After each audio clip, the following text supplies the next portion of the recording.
It's your boy, Trading with Trav, and you are now tuned into a new episode.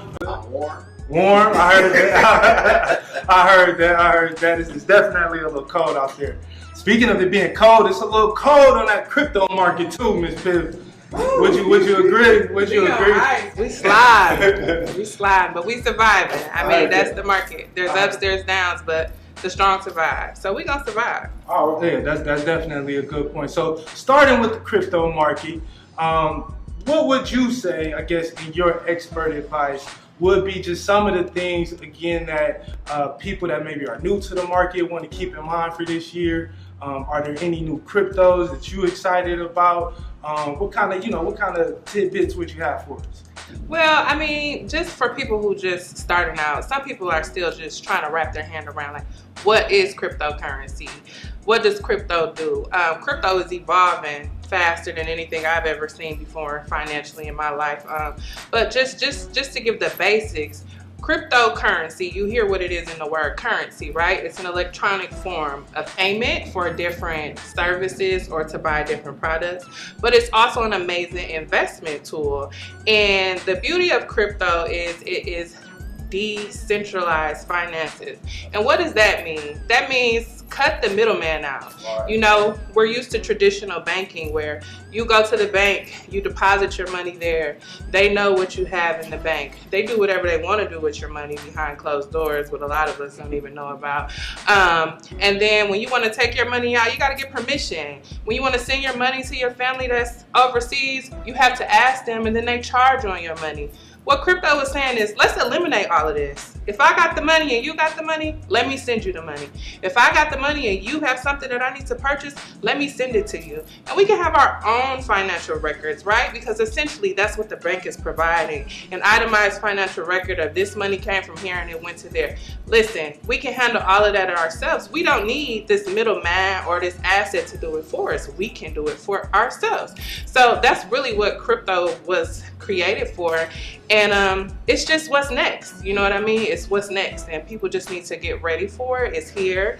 It's going to be an amazing tool. It's going to be an amazing investment, and hop on it. You know, like so many people are, don't get on the train. Everybody doing it. We on the train. I'm in the front of the train, back of the train, the middle. Get on it. No, that's definitely.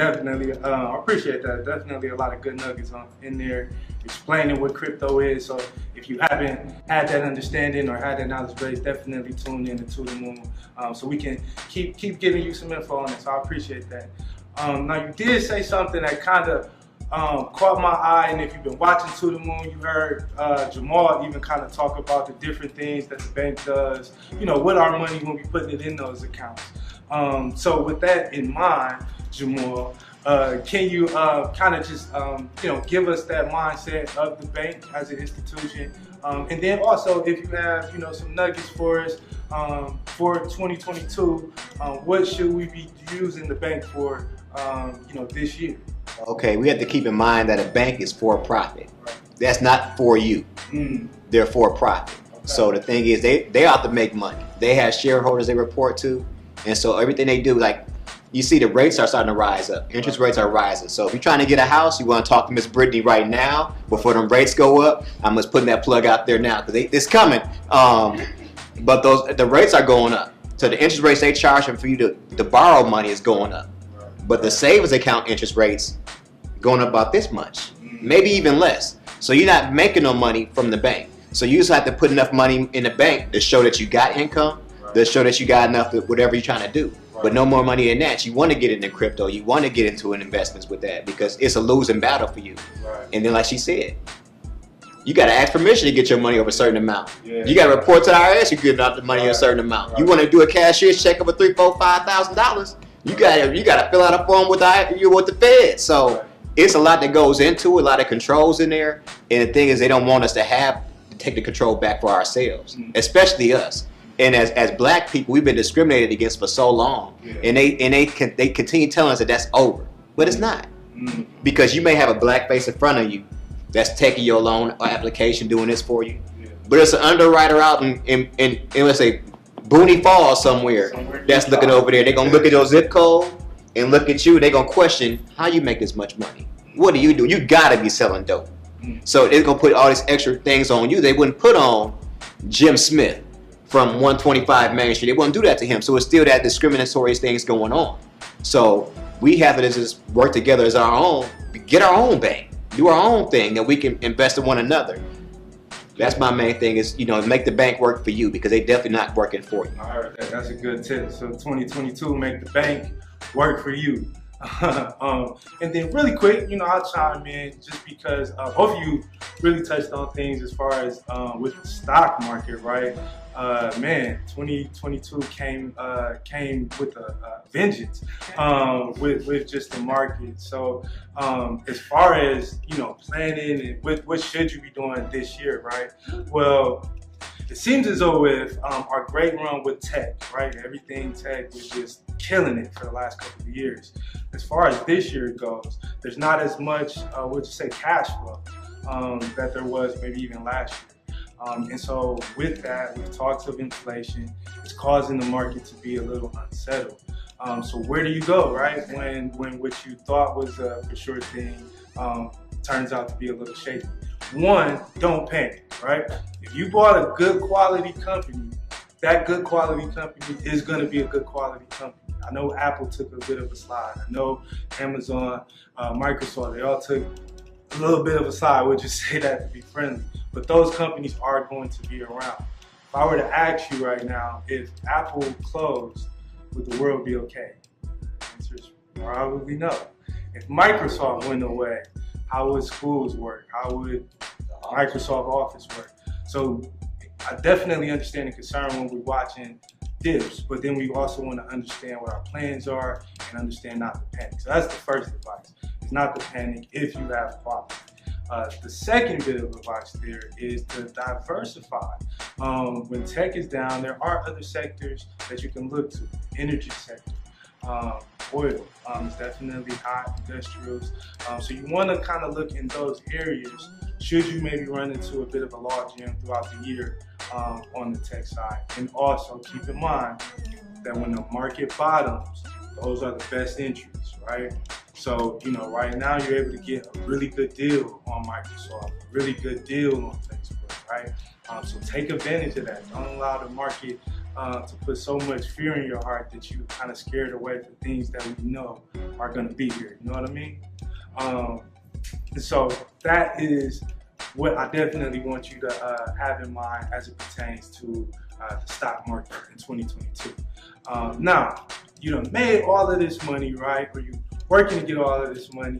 The last thing you want to do is not have a plan for those funds should something happen to you. And so in terms of being able to protect your assets, Miss Letitia, can you help us out and speak to life insurance? I know we kind of associate life insurance to maybe doom and gloom.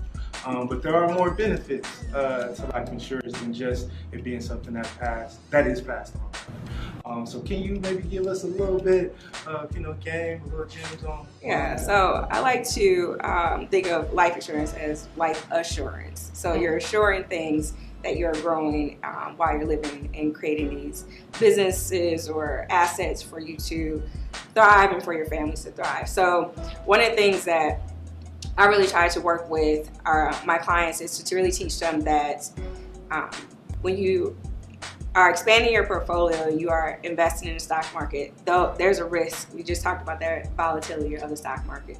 We just talked about the bank interest rates not being high enough for you to really gain money in a savings account.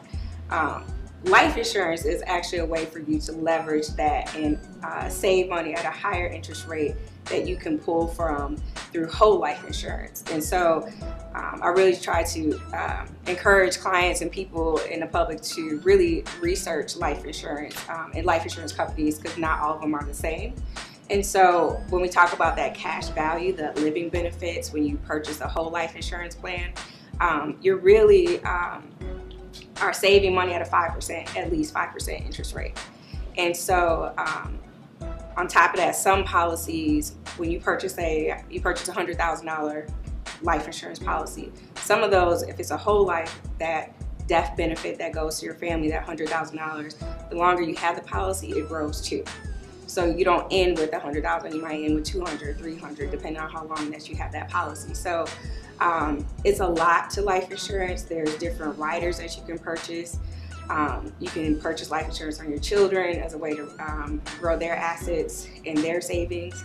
I like to think of it as a bank, a personalized bank. So you are, instead of taking a loan from the bank, you are loaning from yourself when you use that cash value. And a lot of people are like, no, well, you get interest rate charges on it.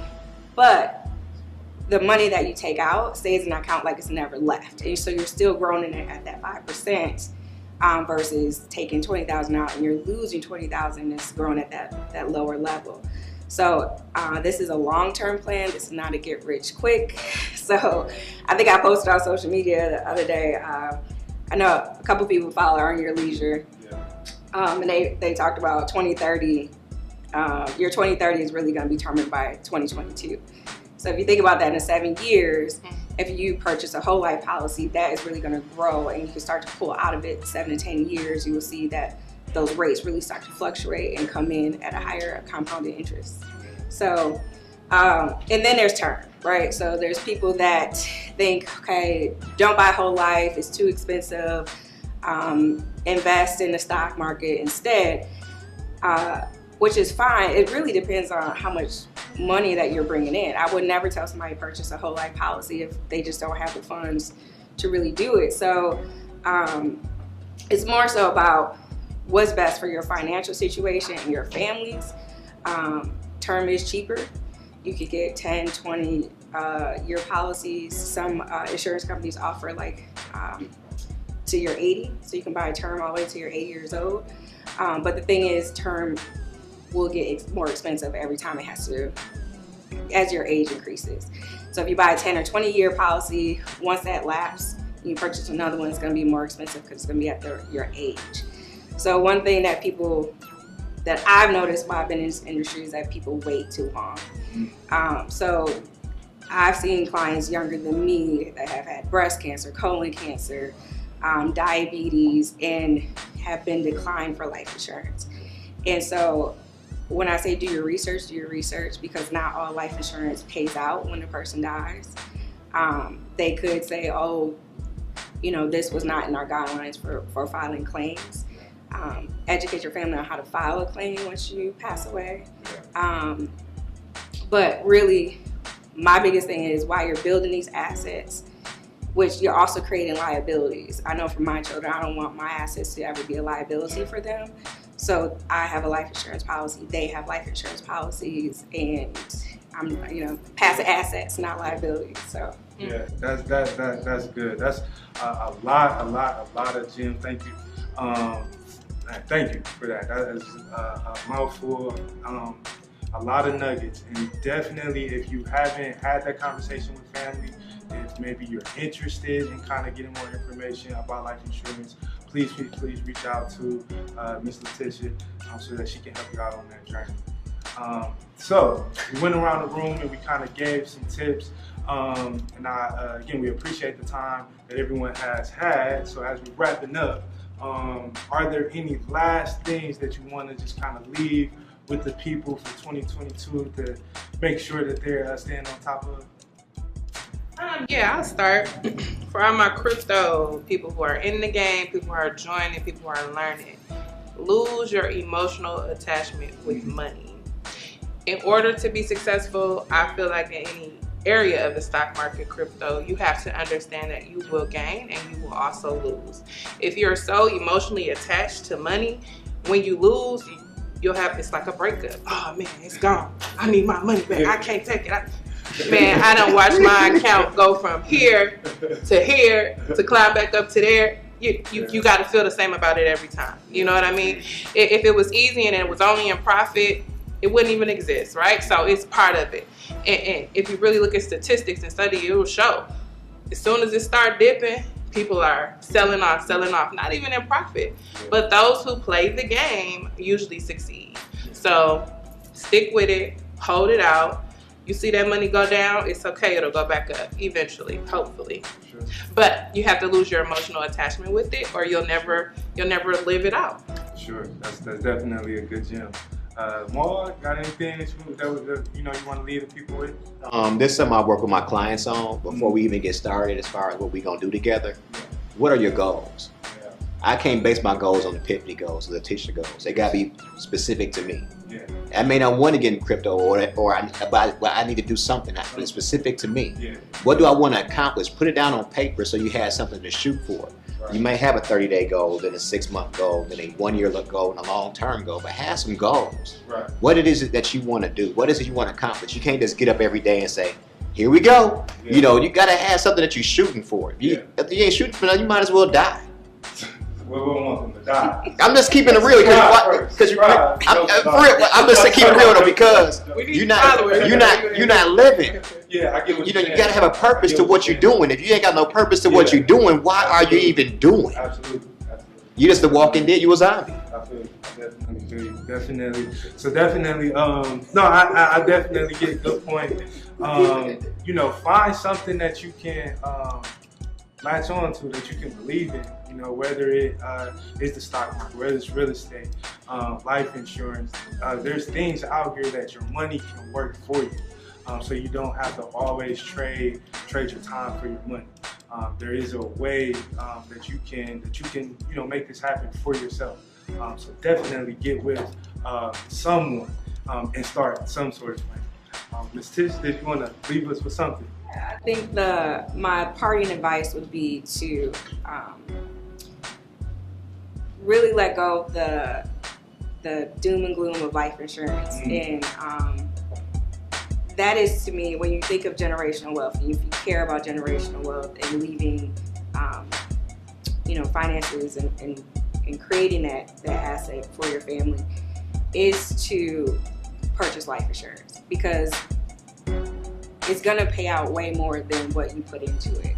And so everybody thinks of it like a bill, and instead of it thinking of it like that, it's just think of it as you're paying into something that's going to bring $500,000, $1 million, $2 million to your family, that you might pay, $100,000 or less over your lifetime for it. So the return on that investment is a lot greater.